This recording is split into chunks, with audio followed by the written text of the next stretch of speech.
জয় হিন্দ বন্ধুরা, কেমন আছো সবাই? আশা করছি সবাই ভালো আছো।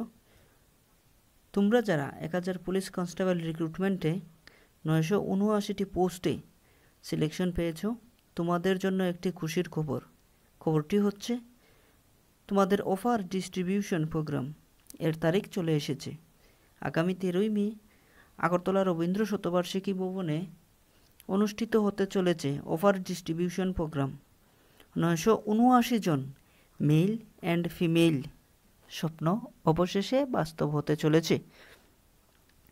তোমরা স্ক্রিনে দেখতে পাচ্ছ একটা নোটিশ, যেটা আমাকে গতকাল রাত্রে একজন হোয়াটসঅ্যাপে দিয়েছে। তো এই নোটিশে বা অফিস অর্ডার, এই অফিস অর্ডারে কি কি আছে তোমরা দেখে নাও।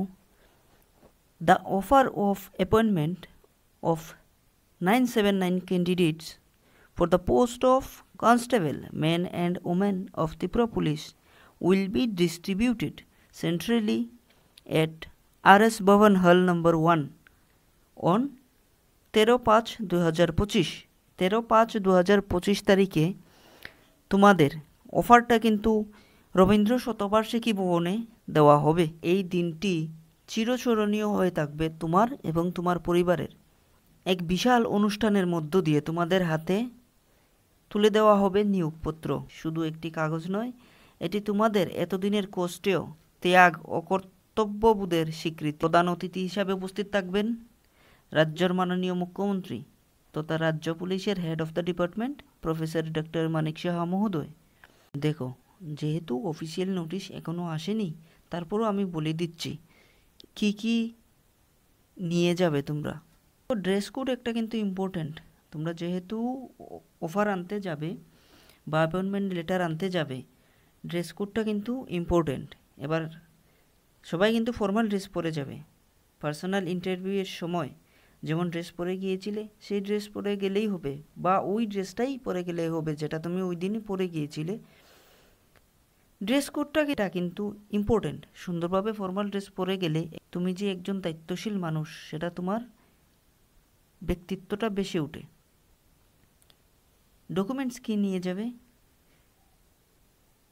আমি আবারও বলছি, যেহেতু অফিসিয়াল নোটিফিকেশন আসেনি, অন্যান্য চাকরি মেলায় আমরা যেভাবে দেখিয়েছি, ফটো আইডেন্টিটি কার্ড একটা নিয়ে যাবে। সেটা আধার কার্ডও হতে পারে, আবার ভোটার আইডিও হতে পারে, এবং অ্যাডমিট কার্ড নিয়ে যাবে রিক্রুটমেন্টের।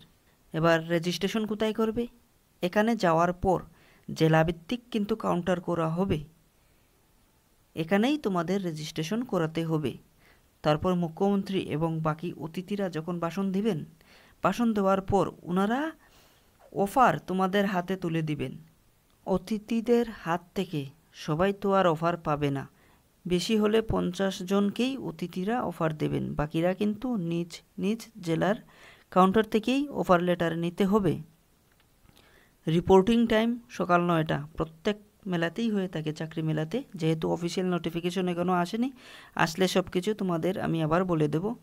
শুভকামনা রইল বন্ধুরা, একজন সাহসী কনস্টেবল হিসাবে তোমার নতুন যাত্রার দিন শুভ হোক। গতকালকে কিন্তু আরেকটা নোটিশ এসেছে, তোমাদের যারা ট্রেনিং করাবেন ইনস্ট্রাক্টর, ওনাদের কিন্তু 2 উইকসের ট্রেনিং ইতিমধ্যেই শুরু হয়ে গেছে। ওনাদের ট্রেনিং শেষ হলেই ওনারাই তোমাদের ট্রেনিং করাবেন। তোমরা যারা নতুন এই ভিডিওটা দেখছো এবং ভাবছো আগামীতে পুলিশে আসবে, তোমরা ঠিক জায়গায় এসেছো। আমি তোমাদের A to Z সমস্ত তথ্য দেব, কিভাবে কি করলে ফার্স্ট অ্যাটেম্পটে সব কিছু ক্লিয়ার হয়ে যাবে। অনেকেই আছো ভিডিও দেখে চলে যাও, কিন্তু চ্যানেলটাকে সাবস্ক্রাইব করো না। সাবস্ক্রাইব করলে একটা আত্মবিশ্বাস কিন্তু চলে আসে যে মানুষ আমার কন্টেন্ট পছন্দ করছে। এতে করে ভবিষ্যতে ভিডিও বানাতে আমি আরও মোটিভেট হব এবং আরও ভালো কন্টেন্ট উপহার দেওয়ার চেষ্টা করব। যাই হোক, ভিডিওটা ভালো লাগলে অবশ্যই লাইক করতে ভুলবে না এবং চ্যানেলটাকে সাবস্ক্রাইব করে রেখে দিও। ভিডিওটা শেয়ার করে দাও তোমার বন্ধু যারা পুলিশে চাকরি পেয়েছে এবং বিভিন্ন হোয়াটসঅ্যাপ গ্রুপে। ডেসক্রিপশনে টেলিগ্রামের লিঙ্ক দেওয়া আছে, সবাই জয়েন করো। এবং এই পিডিএফটাই কিন্তু তোমরা ওইখানেই পেয়ে যাবে। তোমাদের যদি টেলিগ্রাম না থাকে তাহলে ডাউনলোড করো। বর্তমান প্রতিযোগিতার দুনিয়ায় টেলিগ্রাম একটি গুরুত্বপূর্ণ ভূমিকা পালন করে। ঠিক আছে, আজকের জন্য এতটুকুই। দেখা হচ্ছে নেক্সট ভিডিওতে।